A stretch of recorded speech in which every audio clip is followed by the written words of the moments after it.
کچھ لوگوں کے پاس علم ہوتا ہے پر ان کا علم کسی کو نفع نہیں دیتا، اسی طرح کچھ لوگوں کے پاس مال ہوتا ہے پر ان کا مال کسی کو فائدہ نہیں دیتا، سمیٹ کے لے جاتے ہیں ہر شے قبر میں۔ حضرت ابوبکر صدیق رضی اللہ تعالیٰ عنہ کا مال اتنی شان والا تھا کہ آپ رضی اللہ تعالیٰ عنہ کاروبار کرتے تھے اور کپڑے کا کاروبار کرتے تھے اور وسیع کاروبار کرتے تھے۔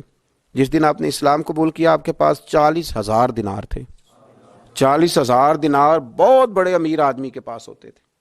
40,000 دینار تھے، کچھ نے درہم بھی لکھے ہیں، 40,000 تھے، لیکن آپ نے سارے کے سارے راہ خدا میں خرچ کر دیے۔ میں نے یہ نہیں کہا کہ اس میں سے 2.5% زکوٰۃ دی، میں نے یہ نہیں کہا، میں نے کہا کہ سارے کے سارے راہ خدا میں خرچ کر دی۔ اور آپ نے 1 منٹ کے لیے بھی کبھی توقف نہیں کیا کہ یہ میرے پاس مال ہے تو لہٰذا اب میں کس طرح کر کے اس کو خرچ کروں۔ پہلے تو آپ نے اسلام قبول کیا تو مال خرچ کرنا شروع کیا، پھر جب آپ ہجرت کے لیے نبی کریم صلی اللہ تعالی علیہ وسلم کو لے کے گئے تو اس میں بھی مختلف روایتیں ہیں۔ ایک روایت یہ ہے کہ اس وقت 5,000 دینار آپ کے پاس تھے، بہت بڑی رقم تھی یہ بھی۔ جب آپ گھر سے نکلے نا تو وہ سارے پیسے ہی آپ نے ساتھ لے لیے، سارے ہی۔ بڑا مشکل کام ہے، گھر میں جوان بیٹیاں بھی تھیں، بچے بھی تھے، خرچے بھی تھے، لیکن یارو یہ بڑا کٹھن رستہ ہے۔ وہ سارا ہی پیسہ لے لیا اور وہاں پتھر رکھ کے نا چھوٹے چھوٹے، تو ان کے اوپر کپڑا ڈال دیا۔ والد نابینا تھے، اپنی صاحبزادی سے فرمانے لگے اگر ابا جی پوچھے نا ابو بکر سارے پیسے تو نہیں لے گیا؟ اور وہ ڈھونڈتے ڈھونڈتے یہاں آئے تو ان کا ہاتھ لگوا دینا، انہیں پتہ چلے کہ پیسے ابھی یہیں پڑے ہوئے، لیکن ساری رقم ساتھ لے گئے اور راہ ہجرت میں ساری رقم خرچ کر دی۔ میرے نبی کریم صلی اللہ تعالی علیہ وسلم نے اعلان فرمایا غزوہ کے لیے، جنگ کے لیے، جہاد کے لیے۔ قحط کا زمانہ تھا، لوگوں کے پاس کھانے کو روٹی نہیں تھی۔ حضرت عمر فاروق فرماتے مجھے یوں لگتا تھا کہ ان دنوں سب سے زیادہ خوشحال میں ہی ہوں، تو میں نے اس طرح کیا کہ گھر کا سارا مال جمع کیا، تو وہ میں نے نا نصف کیا اس کو، آدھا، اور آدھا مال میں نے رکھ لیا گھر والوں کے لیے اور آدھا مال پھر میں بول رہا ہوں 2.5% نہیں 50%، یہاں 2.5% کی زکوٰۃ دیتے ہوئے لوگ پریشان ہو جاتے ہیں۔ 50% جناب عمر فاروق رضی اللہ تعالیٰ عنہ فرماتے ہیں کہ وہ میں نے اس کو جمع کیا اور میں نے ارادہ کیا کہ آج ابو بکر سے آگے گزریں گے انشاءاللہ، نیکیوں میں، خرچ کرنے میں، کمانے میں نہیں، جمع کرنے میں نہیں، خرچ کرنے میں۔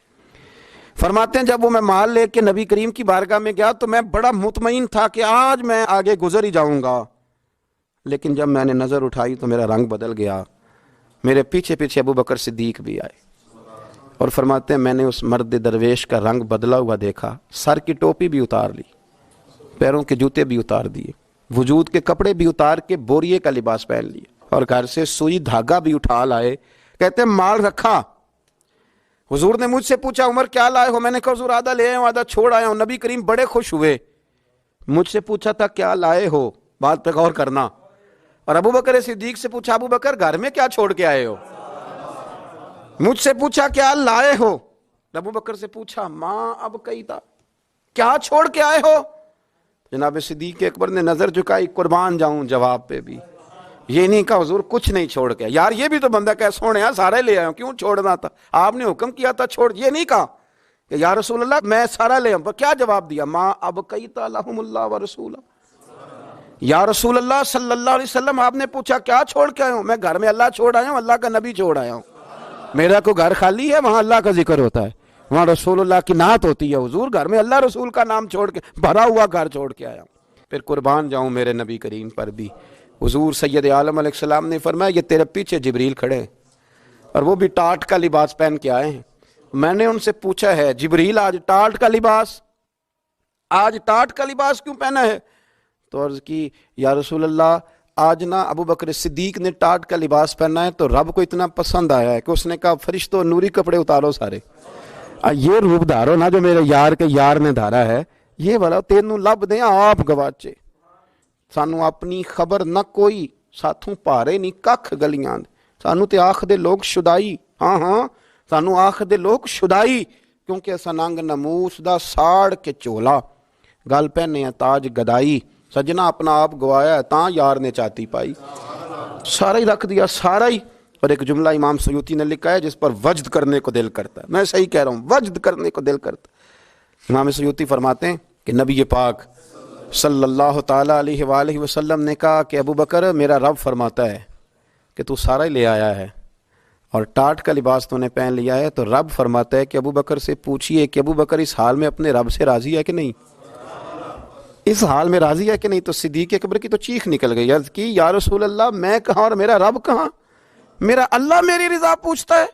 یا رسول اللہ میں اللہ سے بھی راضی ہوں، رسول سے بھی راضی ہوں، دین اسلام سے بھی راضی ہوں، حضور میں بڑا ہی راضی۔ اور میں نے یہاں ایک عجیب بات پڑھی، حضرت ابی بن کعب نے ایک دفعہ کہا تھا یا رسول اللہ میں نے سارا مال دینا ہے، فرمایا نہیں بھائی، چوتھا حصہ دے، 3 حصے رکھ لے۔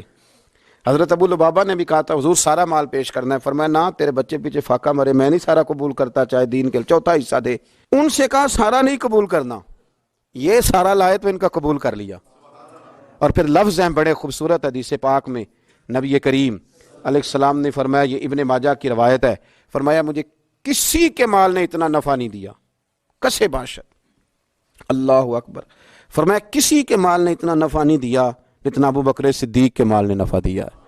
گویا حضور فرماتے ہیں کہ یہ لے کے بھی آتا ہے اور اس کا مال ہے بھی بڑا برکت والا، جب آتا ہے تو پھر مزیدار بھی بڑا ہے، پھر اس میں نفع بھی بڑا ہے، پھر وہ کہیں خرچ کرتے ہیں تو اس پہ